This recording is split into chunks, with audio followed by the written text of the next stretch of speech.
Hello my dear MBBS first year juniors, ఈ పాటికే మీ pre final exams complete అయిపోయాయి. ఇంకో 40 డేస్లో ఫైనల్ ఎగ్జామ్స్ కూడా రాబోతున్నాయి. అయితే ఈ వీడియోలో మనం ఈ 40 డేస్లో మనం ఎలా ప్రిపేర్ అయితే ఫస్ట్ ఇయర్లో first class or distinction score చేయగలమో డిస్కస్ చేద్దాం. ఇందులో మనం సబ్జెక్ట్ వైజ్ స్ట్రాటజీ, అలానే ఈ 30 డేస్ని ఎలా ప్లాన్ చేసుకోవాలి, తర్వాత పేపర్ అటెంప్టింగ్ స్ట్రాటజీ ఎలా ఉండాలి, అలానే టైం ఎలా మేనేజ్ చేసుకోవాలి, ఇలాంటి విషయాలన్నీ డిస్కస్ చేయడానికి ట్రై చేద్దాం. Hello everyone, welcome back to my channel.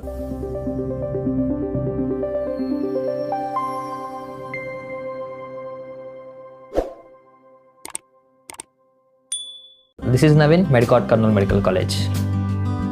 ఇంకా ఇలాంటి యూనివర్సిటీ ఎగ్జామ్ టిప్స్, అలానే ఎంబీబీఎస్ గైడెన్స్, దాంతోపాటు నీట్ పీజీ టిప్స్ కావాలనుకుంటే వెంటనే మన ఛానల్కి సబ్స్క్రైబ్ చేసుకోండి, అలానే ఈ వీడియోని లైక్ చేయండి.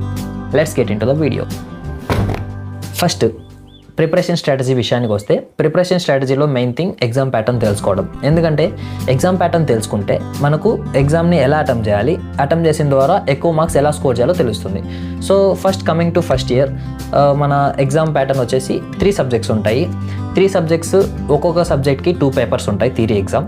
ఇంకోటి ప్రాక్టికల్ అండ్ వైవా ఎగ్జామ్ ఉంటుంది. ఇది 100 మార్క్స్కి, అలానే ఒక్కొక్క థియరీ పేపర్ వచ్చేసి 100 మార్క్స్కి. టోటల్ 1 సబ్జెక్ట్కి 300 మార్క్స్ ఉంటుంది.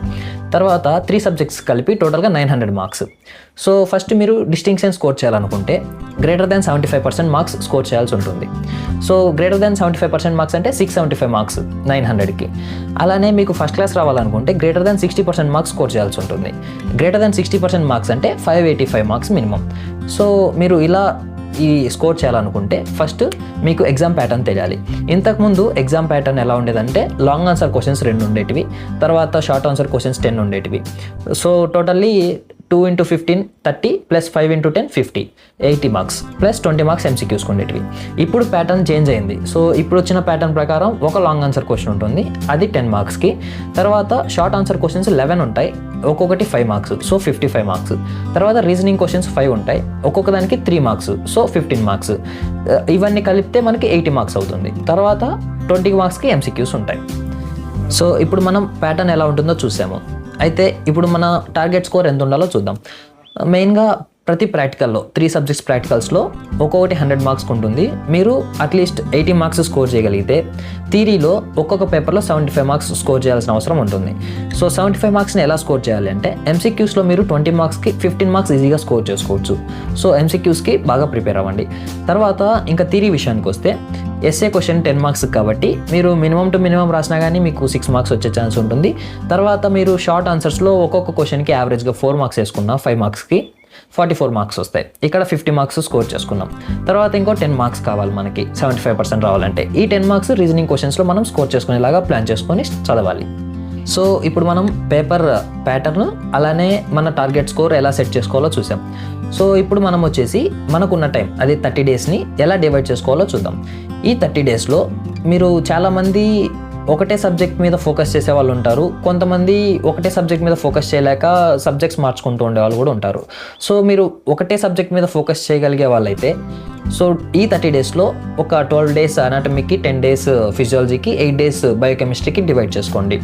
లేదు మీకు ఒకటే సబ్జెక్ట్ మీద అన్ని రోజులు ఫోకస్ చేయడం కష్టం అని అనిపిస్తే మీరు డైలీ ఎక్స్చేంజ్ చేసుకుంటూ స్టడీ షెడ్యూల్ అనేది ప్లాన్ చేసుకోవాలి. So daily morning anatomy, afternoon physiology, evening biochemistry, ఈ 3 రెగ్యులర్గా 3 అవర్స్ స్టడీ ప్లాన్ వేసుకొని ఈవినింగ్ పడుకునే ముందు నైట్ రివిజన్ చేసుకునేలాగా ప్లాన్ చేసుకోండి. సో ఇప్పుడు మనం 30 డేస్ని ఎలా ప్లాన్ చేసుకోవాలో చూసాము. ఈ 30 డేస్ తర్వాత లాస్ట్ 1 వీక్లో మీరు చేయాల్సిన పని ఏంటంటే మొత్తం 3 సబ్జెక్ట్స్ కలిపి రివైజ్ చేసుకోవాలి. ఒకటి కూడా మిస్ చేయకుండా రివిజన్ అనేది పర్ఫెక్ట్గా ఉంటేనే మీరు ఎగ్జామ్లో కరెక్ట్గా అటెంప్ట్ చేయగలరు. ఇప్పుడు ప్రిపరేషన్ స్ట్రాటజీలో లాస్ట్ థింగ్ అంటే ఇప్పుడు మనకున్న సిలబస్ని పేపర్ వైజ్గా డివైడ్ చేసుకోవాలి. సో పేపర్ 1లో ఉన్న సిలబస్లో ఏవైతే మెయిన్ టాపిక్స్ ఉంటాయో, ఎక్కువ వెయిటేజ్ ఉండే టాపిక్స్, వాటి మీద ఎక్కువ ఫోకస్ చేయాలి. అలానే పేపర్ 2 సిలబస్ ఒక పేపర్లో రాసుకొని ఆ పేపర్ 2 సిలబస్లో హై వెయిటేజ్ ఉన్న చాప్టర్స్ మీద ఎక్కువ ఫోకస్ చేయాలి. సో ఇప్పుడు మనకి ప్రిపరేషన్ స్ట్రాటజీ కంప్లీట్ అయిపోయింది. ఇప్పుడు అప్కమింగ్ వచ్చేసి సబ్జెక్ట్ వైజ్ స్ట్రాటజీ.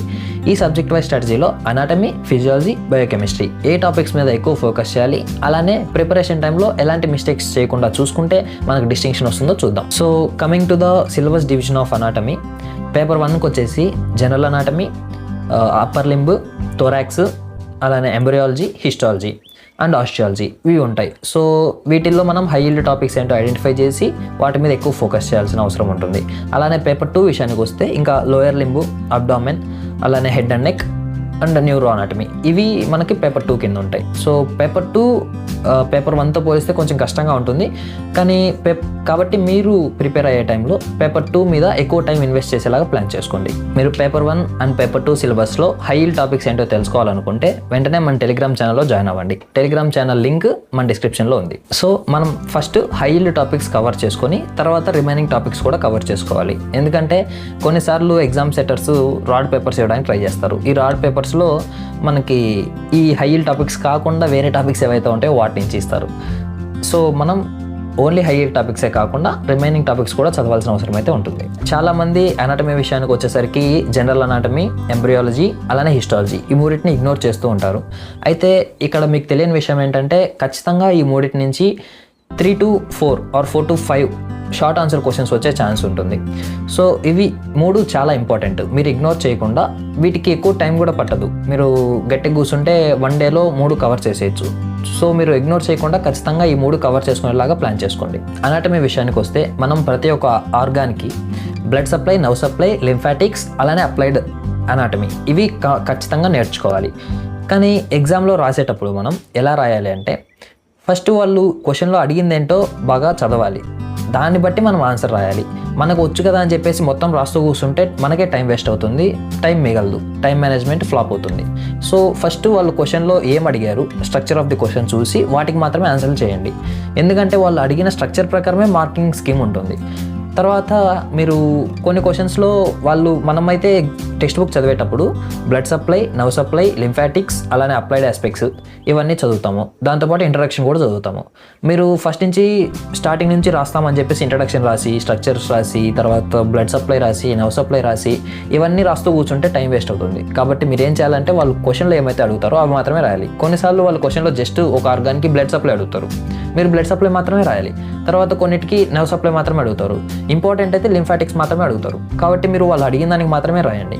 ఇంకొకటి విషయం ఏంటంటే మిమ్మల్ని బ్లడ్ సప్లై అడిగినా, నర్వ్ సప్లై అడిగినా, లింఫాటిక్స్ అడిగినా ఏ దానికైనా కానీ డయాగ్రామ్ మాత్రం పక్కగా వేయాలి. డయాగ్రామ్ వేస్తేనే మీకు అనాటమీలో ఎక్కువ మార్క్స్ వస్తాయి. మీరు డయాగ్రామ్ వేయకుండా ఎంత రాసినా, ఎన్ని పేజీలు రాసినా కానీ మీకు మార్క్స్ వేయరు. అనాటమీలో డయాగ్రామ్స్ చాలా ఇంపార్టెంట్. ఎందుకంటే ఇప్పుడు మనకి వాళ్ళు స్ట్రక్చర్ అడిగినా, షేప్ అడిగినా మనకు డైమెన్షన్స్ అన్ని గుర్తుపెట్టుకోవాల్సిన అవసరం అయితే మనకు లేదు. జస్ట్ మీరు ఒక డయాగ్రామ్ వేసారనుకోండి, ఆ డయాగ్రామ్లో మీరు రిప్రజెంట్ చేసేదాన్ని బట్టి మీకు మార్క్స్ ఉంటాయి. తర్వాత బ్లడ్ సప్లైకి, నర్వ్ సప్లైకి, లింఫాటిక్స్కి డయాగ్రామ్స్ ఖచ్చితంగా వేయండి. డయాగ్రామ్స్ వేయకుండా అయితే రావద్దు. తర్వాత నెక్స్ట్ అప్లైడ్ ఆస్పెక్ట్స్. మీరు బీడీసీ చదువుతున్నట్లయితే బీడీసీలో ప్రతి టాపిక్కి వెనకాల పింక్ కలర్ బాక్స్లో అప్లైడ్ ఆస్పెక్ట్స్ అని ఉంటాయి. సో మీకు ఇవి చాలా ఇంపార్టెంట్. ఎందుకంటే మీకు ఇప్పుడున్న ప్యాటర్న్లో రీజనింగ్ క్వశ్చన్స్ అని ఒక రోమన్ ఉంటుంది, 3 మార్క్స్ క్వశ్చన్స్. అందులో మిమ్మల్ని అడిగే questions most of the times these applied aspects నుంచే వస్తాయి. కాబట్టి మీరు ఖచ్చితంగా ఆ పింక్ కలర్ బాక్స్లోటి మాత్రం చదవాలి. దెన్ కమింగ్ టు ఫిజియాలజీలో పేపర్ 1, పేపర్ 2 సిలబస్ డివిజన్కి వస్తే పేపర్ 1లో general physiology, cell, blood physiology, తర్వాత nerve muscle physiology, respiratory system, cardiovascular system ఇవి పేపర్ 1లో ఉంటాయి. ఇంకా పేపర్ 2 విషయానికి వస్తే GIT, renal system, endocrine system, CNS, special senses and reproductive system ఇవన్నీ పేపర్ 2లో ఉంటాయి. ఇందులో కూడా పేపర్ 2 సిలబస్ కొంచెం వ్యాస్ట్గా ఉంటుంది. కాబట్టి మీరు పేపర్ 2 మీద ఎక్కువ టైం ఇన్వెస్ట్ చేయాల్సి ఉంటుంది. తర్వాత ఇంకా ఫిజియాలజీ విషయానికి వస్తే మీరు హై ఈల్డ్ టాపిక్స్ తెలుసుకోవాలనుకున్నా, complete paper 1, paper 2 syllabus division తెలుసుకోవాలనుకున్నా మన ఛానల్లో జాయిన్ అయిపోండి. ఫిజియాలజీలో అందరూ చేసే మిస్టేక్ ఏంటంటే ఆన్సర్లు పారాగ్రాఫులుగా రాస్తారు. సో అలా రాసినప్పుడు ఏమైందంటే ఎగ్జామినర్కి కరెక్షన్ చేసే వాళ్ళకి బోర్ కొడుతుంది. సో మార్క్స్ సరిగ్గా వేయరు. కాబట్టి మీరు పేరాలు రాసేదాని బదులు డయాగ్రామ్స్ వేసే ప్లేసెస్లో ఛాన్స్ ఉన్న దగ్గర డయాగ్రామ్స్ వేసి రిప్రజెంట్ చేయండి. Like cell transport, cell membrane transport mechanisms ఇవన్నీ. తర్వాత మీకు ఏదైనా ప్రాసెస్ గురించి అడిగారనుకోండి ఎగ్జామ్లో, మీరు ఆ ప్రాసెస్ని ఒక ఫ్లో చార్ట్ లాగా రిప్రజెంట్ చేయడానికి ట్రై చేయండి. లేదు డిఫరెన్స్ అడిగారు అనుకోండి, డిఫరెన్స్ని మీరు ఒక టేబులర్ ఫామ్లో రిప్రజెంట్ చేయడానికి ట్రై చేయండి. ఇలా చేసినప్పుడు ఏమైందంటే మీ ప్రజెంటేషన్ మీద మంచి ఇంప్రెషన్ వచ్చి మార్క్స్ ఎక్కువ వేసే ఛాన్స్ ఉంటుంది. సో మీరు ప్రజెంటేషన్ ఎలా ఉంటుంది అనేది చాలా ఇంపార్టెంట్ ఫిజియాలజీలో. దెన్ కమింగ్ టు బయోకెమిస్ట్రీలో పేపర్ 1 అండ్ పేపర్ 2 సిలబస్ డివిజన్కి వస్తే పేపర్ 1లో వచ్చేసి molecular biochemistry or cell biochemistry అంటాం. తర్వాత general biochemistry like general biochemistry of carbohydrates, proteins and lipids. తర్వాత మనకి జనరల్గా విటమిన్స్, మినరల్స్, ఎంజైమ్స్ ఇవి పేపర్ 1లో ఉంటాయి.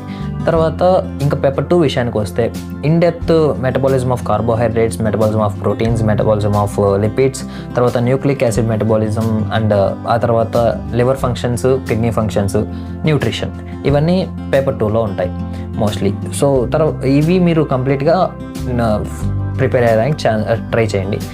తర్వాత ఇంకా బయోకెమిస్ట్రీ విషయానికి వస్తే బయోకెమిస్ట్రీలో అందరు చేసే మిస్టేక్స్ సరిగ్గా రిప్రజెంటేషన్ చేయలేరు, సరిగ్గా క్వశ్చన్లో అడిగింది ఏదో అర్థం చేసుకోలేరు. అంటే రియాక్షన్ నేమ్స్ కొంచెం కన్ఫ్యూజన్గా ఉంటాయి, చాలా రియాక్షన్స్ సిమిలర్గా ఉంటాయి reaction names.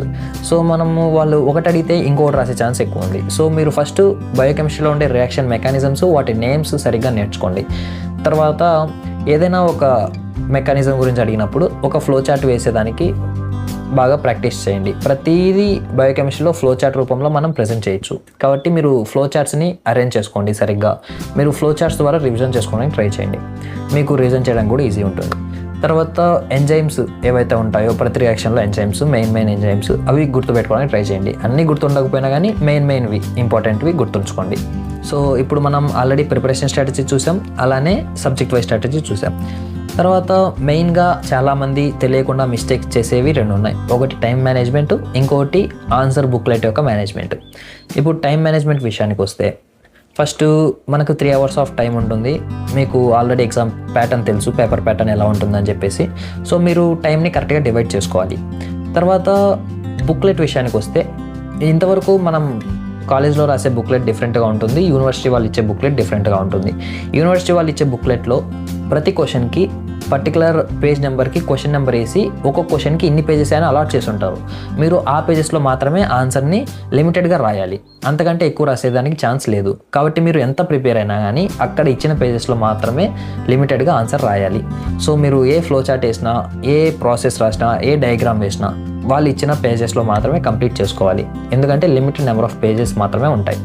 So మనకిచ్చే answer బుక్లెట్లో page numbers ఉంటాయి. పేజ్ నెంబర్తో పాటు ఆ పేజ్ నెంబర్స్లో రాయాల్సిన క్వశ్చన్ నెంబర్స్ కూడా అలాట్ చేసి ఉంటారు. కాబట్టి మీరు ఖచ్చితంగా ఆ పేజ్లో ఆ క్వశ్చన్కి మాత్రమే ఆన్సర్ రాయండి, ముందే రాయకండి, లేదా అయిపోయాక కూడా రాయొద్దు. సో కంప్లీటెడ్గా దాంట్లో పట్టేంత మాత్రమే మీరు ప్రిపేర్ అయ్యి రాయండి. తర్వాత ఇంకా టైం మేనేజ్మెంట్ విషయానికి వస్తే ఫస్ట్ ఎంసీక్యూస్ పేపర్ మీకు ఇస్తారు ఆన్సర్ బుక్లెట్తో పాటు. ఎంసీక్యూస్ వచ్చేసి మీరు బబ్లింగ్ చేయాల్సి ఉంటుంది. 20 ఎంసీక్యూస్ ఉంటాయి. కాబట్టి మీరు 20 minutes టైం తీసుకోండి. విత్ బబ్లింగ్ మీరు 20 minutesలో కంప్లీట్ చేసేసి వాళ్ళకు ఆ బబ్లింగ్ షీట్ కట్ చేసేసి ఓఎంఆర్ షీట్ నుంచి వాళ్ళకి ఇచ్చేయాల్సి ఉంటుంది.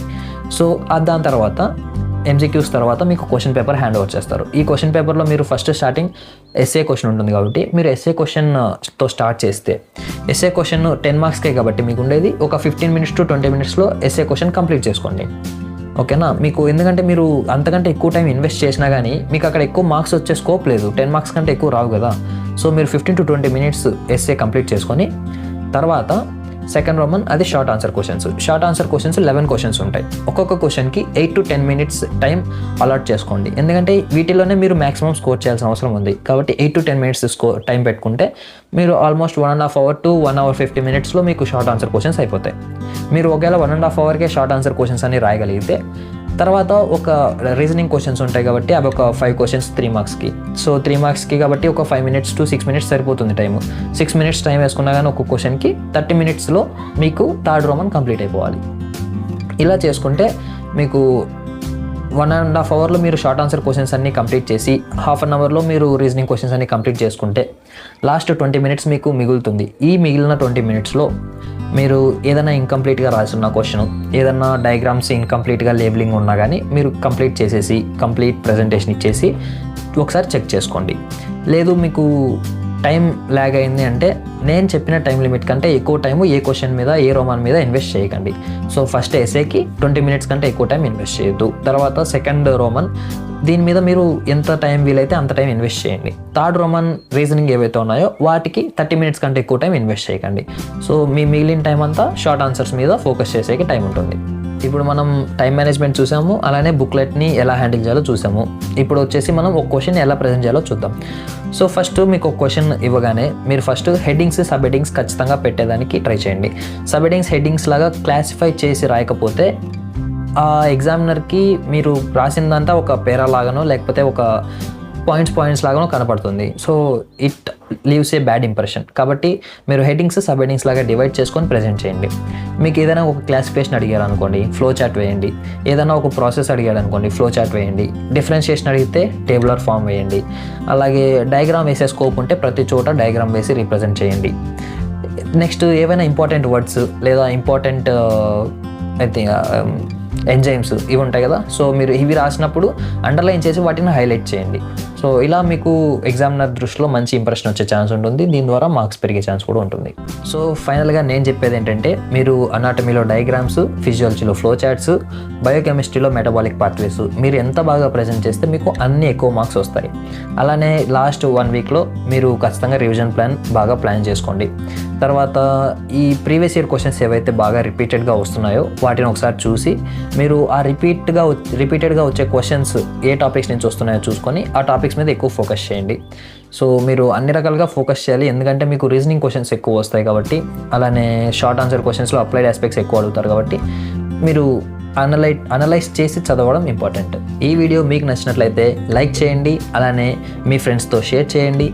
దెన్ ఇంకా MBBS స్ట్రాటజీస్ కోసం మన ఛానల్కి సబ్స్క్రైబ్ చేసుకోండి. This is all for this video. Meet you in the next video. Till then, bye by.